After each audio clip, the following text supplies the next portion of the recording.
I am extremely late on making this video. I just realized it like this morning, like, oh, I never made a PR5 SSR ship priority. I usually do this like 3 or 4 months into the release of a season when I finish it. It's been like 7 months now. So I guess better late than never. I mean, we're gonna get PR6 probably like in 5 months anyway, so might as well release it now, right? Anyways though. PR5 SSR priority shifts. Now, once again, people are gonna ask, even though you didn't mention Plymouth, you didn't mention Brest. I know those are DR ships. That's not the point of this video. The point of this video is talking about the SSR ones. So, yeah.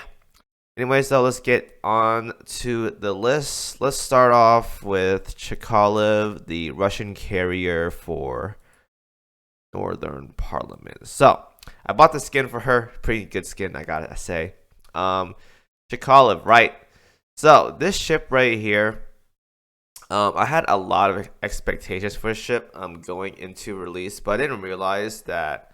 I thought she was going to be a heavy armor August 1 Parsifal, and she kind of is. I'm not gonna lie. But one thing I don't like about her kit is I didn't realize it until like I think like a week into PR5 is that she has 2 dive bomber slots. So that's like the big thing right here. But that being said, though, dive bombers have really high heavy armor modifiers, so it's not terrible. It's just dive bombers' damage is very RNG compared to like torpedo bombers. So she can definitely work with dealing with heavy armor bosses. Definitely still can. It's just a little bit more RNG dependent this time around rather than having it be very consistent. That being said, though, if you do something like double 10 rise or double hell divers, then you can definitely make things do a lot. You can make her do a lot of damage essentially on heavy armor targets. And then torpedo bombers can just be your regular either reuse days, junkers, Tyun or Scions, whatever you want to run. You can definitely do that. So overall, though, this first skill right here makes it so she does a significant amount of damage. The aviation and reload buff is very nice to have because she has a very slow reload of 120. So having this right here is actually pretty good. 15% aviation and reload, very nice to have. She also gets an additional barrage as well too. 80% chance to improve this. 80% chance on launch to improve this special airstrike. So I think it's RNG, but yeah. So you can get like a pretty nice proc right here. If you guys want to see what it looks like, it's right here. Go right here to get that right there. So it's actually a good skill. 80% chance is actually pretty high. It's a 4 and 5 chance, so it's actually not that bad. It's not 100%, but 80% is still significantly high. We already know the power of 70% barrages in this game, right, guys? So 80% is better, I guess. Not, at least it's not 70%. I hate 70% now, but 80% is definitely better. The second skill right here, contingency experiments, increases damage dealt against medium heavy armor by 10%. Very good. When the ship's airstrike finishes loading, fires a special barrage that decreases anti-air enemies by 10%, which is good. Makes it so they take more damage. Anti-air debuff cannot stack. So this is essentially a buff for herself and a debuff for enemy ships that takes the anti-air decrease. If you guys don't know, anti-air stat does contribute to plane damage in this game.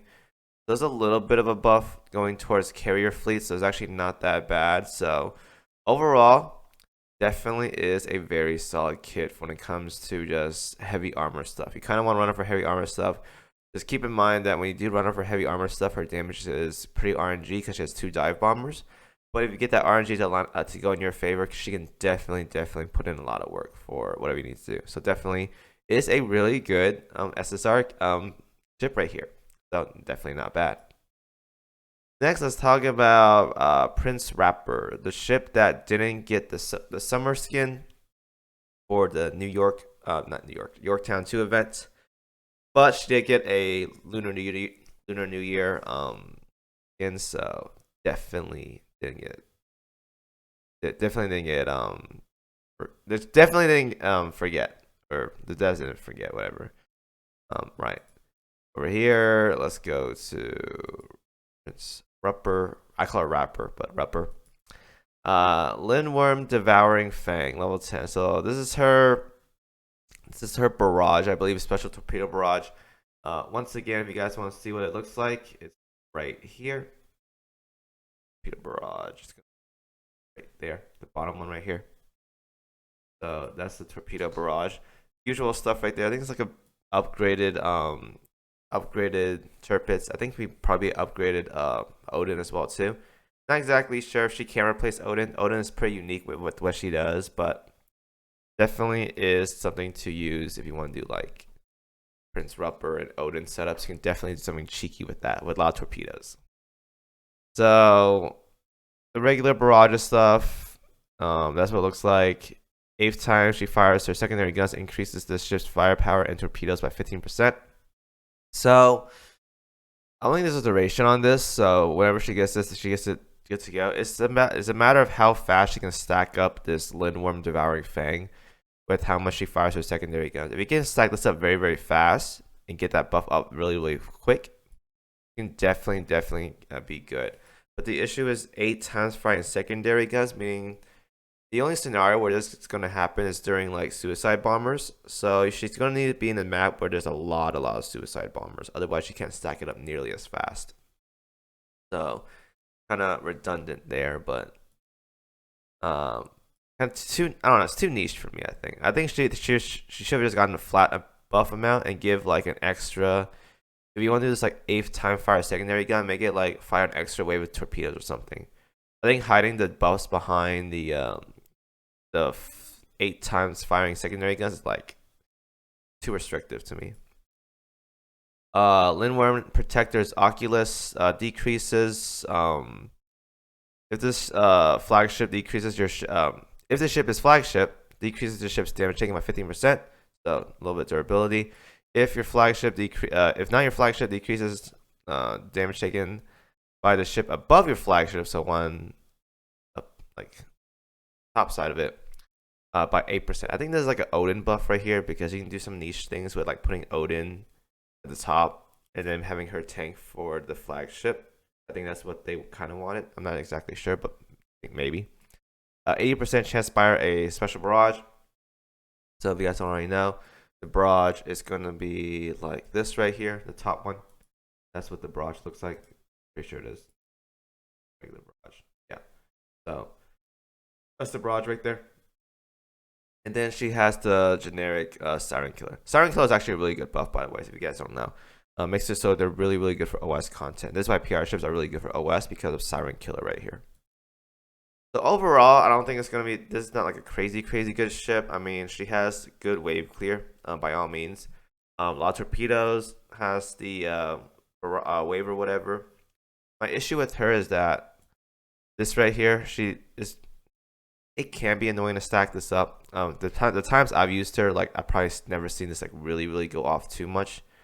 But if you're in a scenario where you're seeing a lot of stuff going hit your back line, maybe like you're doing like 1-1 setups or 2-1 setups in the back line, definitely can't see this thing go off. But not bad though. It's like not terrible, but damage taken reduction. This is for Odin, I think. I'm pretty sure, but it's all right. It's an all right PR ship. Siren Killer, all that jazz. I don't think Siren Killer is the best skill to have with this kit because this is like a campaign kit right here, and Siren Killer is like an OS kit, but she's all right though. I think I prefer Odin over her though, but that's just me. And lastly, Harbin, light cruiser, Dragon Emperor, Harbin right here, right? So Harbin. We got interesting selection of PR5 SSR ships this time around, so that's nice. Actually, we got all of them because I think French has DR for Brest, so there's that. Impactful torpedoes decreases damage taken. This ship's damage taken from torpedoes by 10%. Increases damage dealt against heavy armor enemies with this ship equipped torpedoes by 20%, so that's nice to have. Torpedo stats aren't the highest, but 20% damage increase is actually not that bad. It's like a light cruiser Ibuki, so kind of like that. and increases this damage, increases the torpedo damage dealt by Dragon Emperor DDs by 20%. That's actually really, really good for the two missile girls. So Chang Chun and Anshan. Yeah, Anshan. So it's good for them. And wait, no, torpedo damage. Okay, no, torpedo damage dealt. I take it back. I don't think they used. No, they don't. Okay, never mind. I take it back. This is like nothing. Like ping high. Yeah, they don't. Okay, this does nothing then, basically. I thought they did, but I forgot. I read that as damage dealt, but I forgot it's like torpedo damage dealt. So yeah, it's not. I don't use the ship a lot. I tossed it in and like didn't pay attention. But she's all right though. When this ship fires her torpedoes, creates a smoke screen for 3 seconds. That increases evasion rates by 35%. That's actually pretty good. 3 seconds is pretty short though, but it's actually 35% is a lot, so that's actually not that bad. If you run like fast torpedoes, you can probably proc this off a lot, but I don't think that's viable for her. I think just go raw damage with torpedoes. And decrease damage taken from enemy aircraft by 35% for all your ships inside it. Can definitely work on plane maps. I don't know. I feel like building a PR ship for a campaign is like redundant. I wouldn't personally do that. But this is basically like a World 13 map right here. I mean, we could get 13 hard in the near future, so it could be good there. But no, it could definitely work. It could definitely be good there. Harbin could definitely work in chapter 13 hard by all means. This go here is actually not that bad. After 3 seconds, 100% chance to launch an additional wave of torpedoes. Trigger this is a smoke screen effect again. So luckily, World 13 boss, 13-4 boss is Taiho, which is heavy armor. So I can definitely see Harbin being really good for Taiho in 13-4 hard. Can definitely use this kill right here is basically built for that. So definitely can be a really good bossing ship for 13-4 hard whenever that comes out. Can definitely work out. Definitely work out. Has a lot of AA as well too, so it's actually not a bad ship to bring to World 13. Honestly, I think she may be one of the best ships to bring to World 13 hard, honestly. Not bad anti-air, really good anti-air stat. Not terrible stats. Can definitely work. If you want to like blow up Taiho fast, you probably run like Shimakaze and all of them, but Harbin is definitely another option as well too if you want to bring a little bit more sustain and stuff like that. Not bad at all. Blazing Battle Dance, every 20 seconds, 100% chance to launch a special barrage based on damage or whatever. If you guys don't know, I gotta show the barrages or whatever. I think a lot of her barrages are like kind of whatever. So this right here is, I think this one is going to be the barrage for. So this is her all-out assault. That one's her all-out assault, the top one. I think the Blazing Battlefield. Yeah, Blazing Battlefield is the one over here at the bottom. Pretty sure that is. Yeah, I think that is. So when this ship takes damage, 20% chance to increase firepower and anti-air stat by 4%, stack or 5% for torpedoes, and stack up to 3 times. This is not terrible. It depends on how much she takes damage, but you don't kind of want to take her. Kind of want to have that much damage taken when it comes to like end game bossing, because you take a lot of damage at end game. For 12% and 15% torpedoes, it's not bad at all. Just extra stats, honestly, wave clearing stuff like that, pretty solid. And the Siren Killer and All Out Assault, the usual stuff. Overall, though, you definitely see her for like end game bossing for like chapter 13 hard. That's pretty much it though. I know some people ran her with like janky like what is it? Arizona fights. So she can work there. She has a speed buff somewhere. I forgot which skill it was, but one of these skills gives speed. I'm like pretty sure. What was it again? I'm pretty sure one of these gives speed or whatever.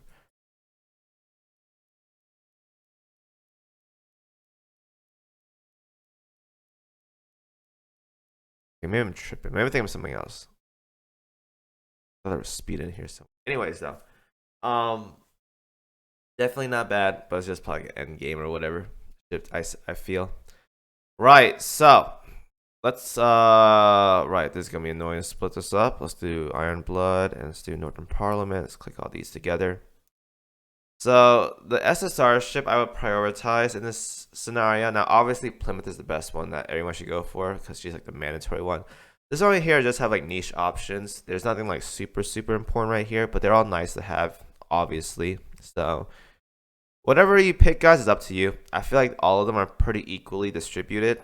I feel Chkalov is probably a little bit better because she's more aimed more towards heavy armor bossing, which we need more of in this game. Because not everyone has like Shinada, not everyone has Hakuri and stuff like that. And we do have Arc Royal. Don't get me wrong, we have that. But I feel like having her around, especially when you have like Arbiter Hermits, she could probably do as much, if not more, than Arc Royal, given the scenario and the set that you run. So I feel like, to me, Chkalov has like the highest priority when it comes to which SSR PR5 ship you want to build first. After that, I'd probably give it to Harbin. Harbin, because inevitably we are going to get that Chapter 13 hard, and I feel like she's going to be really good in Chapter 13 hard. For people that want to run a very like restrictive and like durable setup for 13 hard, because here's the thing, 13 hard is going to be really hard. Like, I'm not even kidding you guys, it's going to be tricky. It's going to be about the same difficulty as Chapter 14, except rather than running everything, you're going to be running mostly anti-air stuff. So having Harbin around with her 406 anti-air stat and what she offers when it comes to like carrier protection and all that stuff can definitely be a really good ship to bring to Chapter 13 hard whenever we get that. That's like an end game thing right there. And Prinz Rupprecht, she didn't get a skin for Yorktown 2's event. She's gonna get the lowest rating for this video, mainly because I feel her kit isn't like anything spectacular. I feel like her kit's gonna be something you work with Odin. And the fact that her kit is built off of working with another PR ship means you're probably going to have to work on 2 PR ships, which means the priority of her goes down because you have to work on 2 PR ships. So I give her the low rating, but she gives 1 firepower to battleship, so she's not that bad. But and honestly, I don't think she's like that big. There's enough wave clearing battleships in the game as is, and even though she has Siren Killer, I'd probably run other battleships over her, or battle cruisers or whatever, like Hood. But I think she might do more. I don't know actually. Hood might do a lot of damage nowadays, but whatever. So that's it for this video, guys. My order is going to be Chkalov, Harbin, and Prinz Rupprecht in that order. So once again, this is for SSRs, not DR ships, guys. I made a DR one like months ago, so watch that one. But thank you guys for watching. Sorry I'm like 7 months late on this video. I apologize, but I will be doing one for PR6 whenever that drops in about 5 months or so. So you guys stay tuned to that one. Anyways, I'm out. Bye, guys.